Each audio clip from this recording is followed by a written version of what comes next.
Pre Vizsla edges closer to Kenobi, darksaber in hand.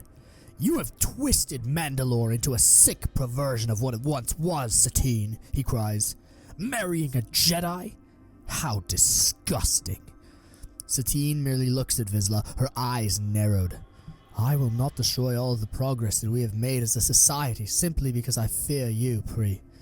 Pre Vizsla scoffs. "Progress? You've destroyed Mandalorian culture. You've wiped our history, and you made the Mandalorian youth ashamed of who they are. You've destroyed our society, not built it up." Obi-Wan takes his lightsaber in hand, ready to protect his wife. "I don't want to fight you, Vizsla, but I will do what I must to protect Mandalore," he says. "What do you know of Mandalore, Jedi?" Pre sneers. "I'm no Jedi," Obi-Wan replies. "Pre Vizsla of Mandalore, I challenge you for command of the Darksaber, and for command of Death Watch." Pre peels back his lips into a twisted grin. "I've been looking forward to this, Kenobi." Have you ever wondered what would have happened if the Jedi had created their own government? If so, then you are in for a bantatacular treat for today. This is part 3 of our Fractured Galaxy series, so if you'd like to see what happened before this, I'd recommend checking out our playlist in the first 2 episodes of the series. If you like what you see, we'd love to welcome you into the Bantha Stew family, especially since every new subscriber and like helps us out a lot. Now, without further ado, cuddle up with your pet Bantha and let's dive right into Fractured Galaxy Chapter 3, Mandalore in Crisis. As the galaxy is in turmoil, fighting for the very soul of the unity that the Republic had preserved for years, Mandalore remains a refuge for those who do not want to take sides in the war. The city of Sundari is prosperous, and the population continues to be content under the principled leadership of Duchess Satine. With her marriage to Obi-Wan, a popular former general in the Republic who had left to embrace the pacifist ideology of his wife, things appeared to be looking up for Mandalore. Kenobi's reputation as the negotiator had preceded him. He gives many speeches to systems considering joining Satine's delegation of 2,000, and he brings many smaller planets into the fold for remaining neutral. While it's difficult, and while all 4 of the major factions are attempting to woo these worlds to their side, Kenobi's staunch leadership and Satine's immovable idealism result in the inspiration of other neutral leaders who do not cave to the will of any side, remaining firm in their beliefs.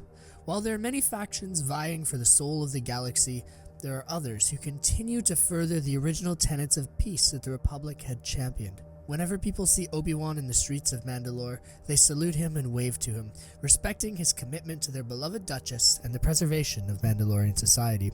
However, despite Obi-Wan's popularity and dedication to the preservation of peace, there are still those in opposition to his rule. Pre Vizsla, the leader of Death Watch, sees his involvement with Mandalorian society as absolutely deplorable and as a disgrace to his history. Secretly, there are more traditional Mandalorians who agree with him, and Death Watch gains more steam as the Duchess continues to advocate for neutrality and peace in the ongoing Clone Wars. So, he continues to work in the shadows, plotting his eventual ascension to the throne and dreaming of the day that he would be able to finish off Kenobi and finally take the throne for himself. Vizsla dreams of becoming the Mandalore.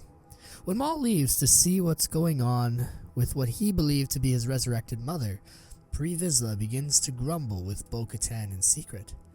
"That criminal is leaving us for a gut feeling," he spits to her in one of their command tents on Concordia. "He doesn't care about Mandalore." Bo looks at him with an iron gaze. "Perhaps it's time for us to reclaim Mandalore as our own. We don't need them. The criminals are all here. Once we save the planet of Mandalore, we will arrest those scum and solidify our place as warriors," she says. Pre smirks, nodding his head. "You make a good point, Bo-Katan.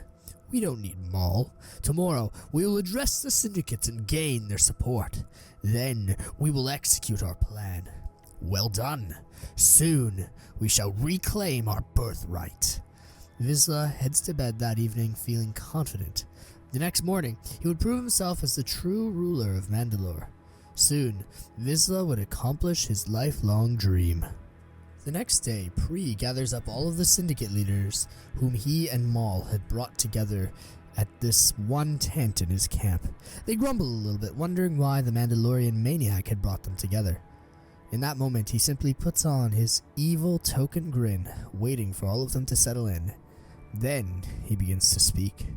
"Friends, I must bear you some disappointing news this morning," he begins. The criminals look at one another, murmuring with hints of surprise. "The two Dathomirian brothers have abandoned us," he cries. The criminals look at one another with surprise in their eyes. They let out an angry cry of frustration, wondering why the ones who had recruited them in the first place would ever do such a thing. "They've left us stranded here on this rock with no guidance, leadership, or even an attempt to solidify a plan. They're cowards, and if there's one thing that I hate," Vizsla pauses, "it's a coward." This riles up the criminal factions even more, who are frustrated by Maul's lack of vision and dedication to their cause. Bree lives out the fact that Maul left because he had felt his mother return, believing it's not an important detail to add in this situation. "I think that it's time we had some new leadership," he calls.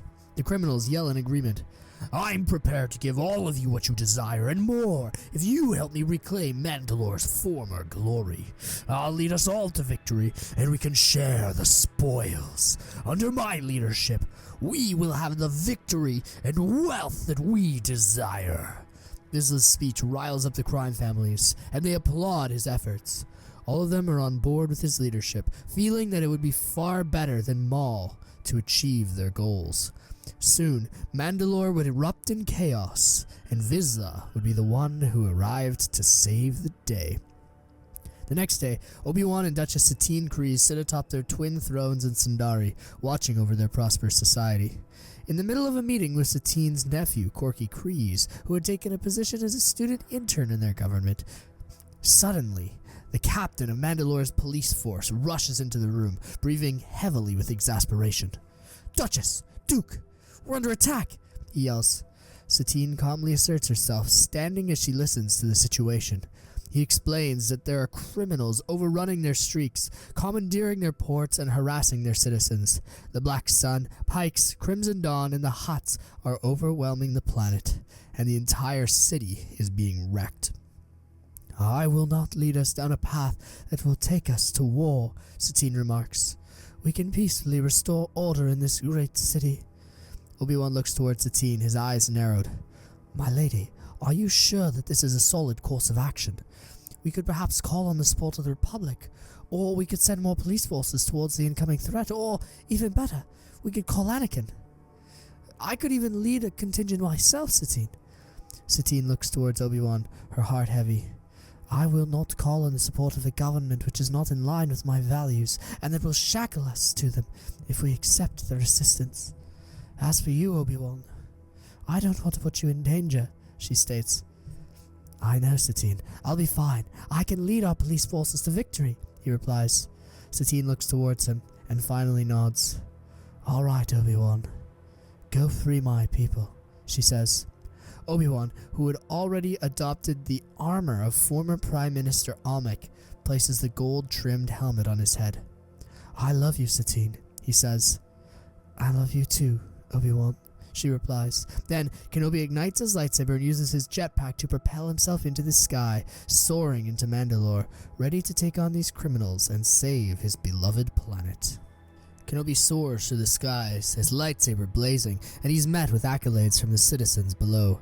As he deflects bolts from the criminal syndicates back at them, the people who are being harassed by these criminals roar with applause. While Kenobi is alone, he is a formidable foe, and he manages to combine his Jedi powers with his Mandalorian training to push back the onslaught of criminals and inspire all of the police forces who had been caught off guard by this attack. His presence boosts the morale of many of the officers, and many of them thank him for his service as he blasts bolts back towards the Pikes, deflecting them with his saber and knocking them off guard. The police round up many of these petty gangsters, waving to Kenobi as he soars off to help at the next scene and inspire even more Mandalorian police officers. While Obi-Wan is able to get to some of the crime scenes and stop a few of the criminal incursions, he isn't able to get everywhere in the city. Death Watch still comes to rally the support of the population, stopping more of the criminals with their hardcore Mandalorian technology and their skills in hand-to-hand combat. Under the leadership of Vizsla, many of the criminals are rounded up and captured, illustrating his dedication to preserving Mandalore, along with his competence.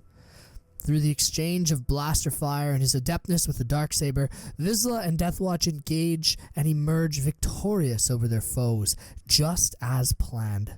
While Kenobi is a hindrance to his plot, Pre sees him as merely an obstacle to overcome. He would soon be able to use his salvation of Sundari as a way to twist his message towards the incompetence of the Duchess and Kenobi. Soon, Obi-Wan and Death Watch deal with the remaining criminals, causing their praise to be sung throughout the streets, both of them attracting different audiences. Kenobi returns to the palace and Vizsla takes to the streets, ready to rally his supporters behind his cause. Soon, he would seize power, and there would be nothing that anyone could do to stop him. After Death Watch's defeat of the crime syndicates, along with Obi-Wan's attempted defeat of many others, a lot of people begin to rally behind Vizsla. While Kenobi had been valiant, clearly he hadn't been valiant enough to stop all of the incursions, and without Death Watch, who knows what would have happened to Mandalore. While Obi-Wan sits at his throne briefing Satine on the situation, Pre soaks in the accolades of his supporters outside of the palace. Soon, he would rule this planet, and nothing would be able to stop him. Pre puts his helmet back on and soars into the sky above the crowd with his jetpack, the hilt of the Darksaber in his right hand. From there, he gestures for those gathered in support of him to quiet down, and they listen to him, as though they are one body in unison, ready for his next words. "Loyal citizens of Mandalore, your champion has arrived," he cries, his voice echoing through the air. Bo-Katan smiles, noting that small voice amplifier that she had placed in his helmet and how well it was working. The crowd roars in approval, chants of "Vizsla, Vizsla, Vizsla," beginning to take them by storm. For a moment, the Mandalorian extremists soaks this in, waving to his supporters, smiling underneath his helmet. However, when he begins speaking again, the cheers dissipate in an instant. The masses were hooked. "This disgusting rule from a filthy pacifist who wants to destroy our culture shall come to an end today.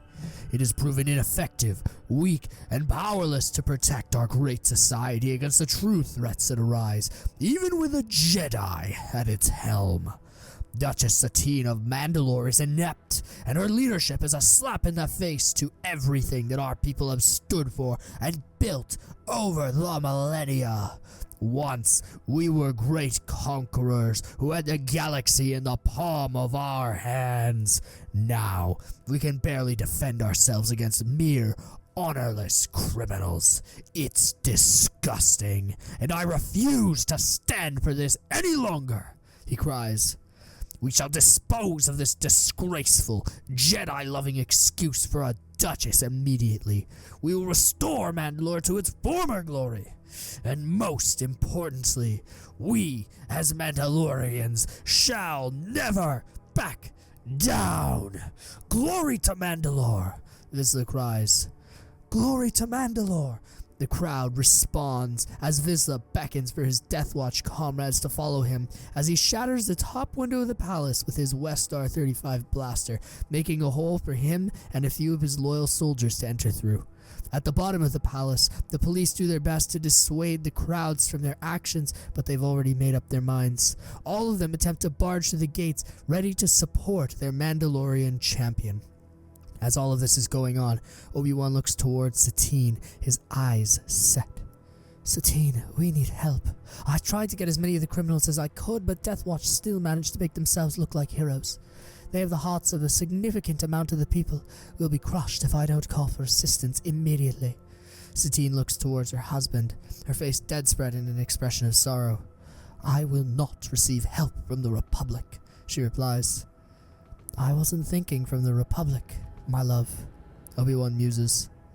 Outside the doors of the palace, the protests start to turn violent. The first shots are fired by Death Watch's agents at the gatekeepers, causing them to draw their weapons in response. A chaotic mess of stun blasts and real live plasma rounds cause confusion in the crowd, and when the Mandalorian police begin bringing out riot batons to deal with the public, things get messier. Death Watch terrorists take to the skies, indiscriminately blasting into the massive throng of citizens below to take out their opposition and push inwards towards the palace. Meanwhile, Pre Vizsla crashes into the throne room, landing on his feet beside some of his loyal followers. He promptly fires blaster coverage at the guards, who draw their weapons. He lands with a large thud and ignites the darksaber, his eyes fixed on Obi-Wan and Satine. "Satine, you traitor!" he explains, spittle edging the corners of his lips. "You invite this Jedi here to share tables with us. You would dare mix Mandalorian blood with that of an outsider. And one of those Force freaks, too. You sold out our culture," he spits. Obi-Wan looks back at Vizsla, staring at him with hardened eyes. He ignites his lightsaber, the blue blade's crackling light reflecting off of Almec's armor. "Oh, look. Now you'll loose your Jedi dog on me like the pet he is. He doesn't even wear his own armor. How pathetic, and how insulting to our people that he bears the armor of the Prime Minister," Pre says, mocking Kenobi, soliciting a laugh from his supporters. "I don't want to fight you, Vizsla. We can work this out like civilized men," he says. Pre audibly chuckles. "What do you know about civilization, Jedi scum? Your people have perverted the halls of democracy in the galaxy for millennia, caused the deaths of trillions with your pathetic feud with these separatists. Your history is fraught with death and destruction in your disgusting battles with the Sith. Admit it, Kenobi. Death Watch and the Jedi aren't so different, are we?" "This is your last chance, Vizsla." Pre holds the darksaber in his hand as he strides towards Kenobi, a sly smirk on his face. "Do it, Obi-Wan. I know that you want to. I can see it in your eyes. I've waited for this moment for years, Jedi dog." Obi-Wan takes a deep breath, centering himself and looking at Satine. "I will do what I must." His eyes flick back to Vizsla, and Obi-Wan narrows his gaze. "Pre Vizsla, I, Duke Obi-Wan Kenobi of Mandalore, challenge you for the darksaber and the right to command it." Pre Vizsla's grin widens, his blue eyes turning feral. "Finally, the Jedi decides not to be a coward. Let us see who truly has the right to rule our great society," he replies, placing his helmet back on his head. Then their duel begins. As Obi-Wan and Vizsla's blades cross, the Mandalorians are silent. They parry each other's strikes with ease, each a master of their craft. They dance alongside one another, in a dance of vengeful hatred, their minds locked in the vision of protecting Mandalorian society. However, in the initial moments of their duel, something else happens. Outside of the palace, more explosions begin to rock the square. Bo-Katan and Satine look out the window, watching as a massive blue-painted Venator emerges in the sky, with the logo of Anakin's Outer Rim Alliance blazing on the side. Obi-Wan's comlink buzzes from his throne. "We heard your call, sir. We're happy to be of assistance." It was Cody. Obi-Wan smiles as he watches many clones descend from the skies with their ragtag group of whatever fighters they could get their hands on, landing throughout Sundari to confront members of Death Watch and subdue the civilian population. Satine averts her gaze, not wanting to witness what her beloved city had become. As Obi-Wan is distracted by his comms, Vizsla uses this as an opportunity to strike. He rushes at Kenobi with a ferocious battle cry, the darksaber raised above his head, and a fiery rage in his eyes. "For Mandalore!" he yells. At the last second, Obi-Wan dives out of the way, rolling out of the path of Vizsla's blade. Now, the Mandalorian warlord was off balance, so Obi-Wan takes his chance to force push him against the wall, damaging the jetpack. Then, uses force speed to close the distance on Pre before he falls to the ground. Just as Vizsla is about to hit the ground, Obi-Wan slices off his hands. Pre calls out in pain, looking at Obi-Wan in the eyes as he endures the searing heat of the lightsaber burns. Obi-Wan holds the lightsaber to Pre's throat, its hum echoing through the halls of his sanctuary. "This is your last chance to make peace, Vizsla. I don't want to kill you," Obi-Wan says. Only the strong shall rule Mandalore, Kenobi. No longer are you just the negotiator. Do what you must. Prove that you aren't a coward. Save your people. Vizsla responds. As Obi-Wan strikes down Vizsla, his face goes grim. Satine averts her eyes, and a hush goes through the remaining Death Watch members in the room, including Bo-Katan. After a moment of catching his breath, Obi-Wan takes the darksaber in his hand, looking at the hilt. Then he ignites it, raising it in the air as Death Watch bows before their new master. Bo-Katan looks at Obi-Wan, reluctantly bending her knee. She saw that even though they disagreed on many issues, Obi-Wan had become one of them, and he had embraced Mandalore with an honorable heart. Obi-Wan looks at Satine, whose eyes are downcast. "I'm sorry, Satine," he says. "I didn't want things to end like this." Satine looks at Obi-Wan with a dark resolve shadowing the corners of her lips. "You did what you must, Obi-Wan," she says. "I see that now." She pauses, contemplating for a moment. Perhaps my idealism clouded my vision, because I had not seen what could happen to Mandalore if we did not fight back against those seeking to usurp our new peace. Maybe it's time we finally ally ourselves with your friend, Skywalker. Obi-Wan looks back at Satine. "My lady, we've just saved Mandalore from Death Watch and these criminal scum. If you aren't ready to enter the war now, you don't have to. I understand your point of view. In fact, I accept it." Satine looks back at Obi-Wan, her eyes blazing with fire. "Obi-Wan, my people will suffer more if we do not engage these power brokers and ignoble warmongers than if we do. We need to fight to secure our place in the galaxy. You've shown me that. You're the negotiator, Obi-Wan, yet sometimes even the negotiator must use force to protect what they love." Satine gazes into Obi-Wan's eyes. "I'd rather reject my personal principles and see Mandalore carve out a space for itself in the galactic scene, one where it can flourish in the future and have that peace that I envision, than watch it wither away because of personal arrogance." Satine sighs, pulling herself further upright. "Maybe Vizsla was right, after all. Maybe I was weak. Well, I will no longer allow Mandalore to be used like a pawn in anyone's political games. This ends now.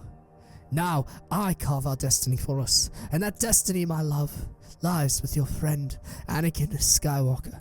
He wants to bring justice to the Outer Rim and end this brutal war. Maybe we can even bring the delegation of 2,000 into his alliance as well." Once again, Obi-Wan looks at Satine. "Duchess, are you sure?" She nods. "This is the most certain I've been of anything since the day that I married you," she says. "Very well. I shall call Cody and inform him of the news." As Mandalore continues to transition away from its neutrality and rebuild after the protests that had rocked its streets, Anakin is updated on the situation from Commander Cody. "Mandalore has decided to join us. Excellent. This will boost our strength and legitimacy in the galaxy. Thank you for this update, Commander," Anakin says. "Of course, sir. Now if you'll excuse me, I have to continue helping the citizens," he says before saluting, his hologram dissipating. "Well, that's another fine word in our ranks," Rex says to Ahsoka, Anakin, and Talzin, who all sit at Jabba's palace on Tatooine. "This will make our members quite pleased. It also may allow us to gain a foothold in the delegation of 2,000. The Republic, the Jedi, and the Separatists won't be able to continue ignoring our demands for long." Anakin nods. "Absolutely. This is incredibly advantageous for us. I believe that..." Suddenly, Anakin is cut off mid-sentence as the hairs on his arms begin to stand up straight, and a chill runs down his spine. He looks around, his eyes narrowing. "You sense it too, Master?" Ahsoka asks, her hands instinctively going to her lightsabers. Anakin nods. "Yes, Sith." Talzin chuckles slightly. Skywalker, these are not Sith. These are my boys, finally returning home. Before Anakin can inquire further, he looks towards the front of his throne room. Standing there, looking at him with eerie, yellow eyes filled with vengeance, are Maul and Savage, their faces contorted into twisted smiles. "Hello, Mother. It is good to see you again.